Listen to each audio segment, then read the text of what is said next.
Besimtarët ortodoks të pakicës serbo-malezeze kanë festuar festën e Krishtlindjes në kishën e Shën Trinis në Vrak të Malësisë së Madhe. Ceremonia u zhvillua në një atmosferë solemniteti dhe lutje, duke bashkuar anëtarët e këtij komuniteti për një nga festat më të rëndësishme. Gëzuar për shumë vjet edhe të ndjekin rrugën e Zotit, jenë të mirë, të vajnë veç mirë këtë jetën, këtë botë që jena. Jakuja vlerësoi edhe kushtet në të cilat jeton pakica serbo-malezeze në Shqipëri, ndërsa nënvizoi rëndësinë e ruajtjes së identitetit kulturor dhe fetar ndër breza. Disa grupë ortodoksish që janë në Shqipëri e festojnë në sipas kalendarit vjetër festat fetare, si për shembull Krishtlindjet, vitin e ri dhe rilindjen e Krishtit.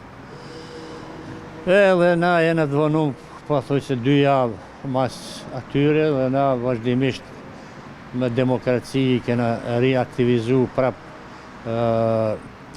çështjen e besimit fetar ortodoks. Na kena pas kneje rreth rrotull kisha të tjera, të cilët janë të vjetruara dhe përfundimisht kena një kishë të re, që nuk ka shkret e përfundume për çështje energjie elektrike dhe disa gjëra tjera.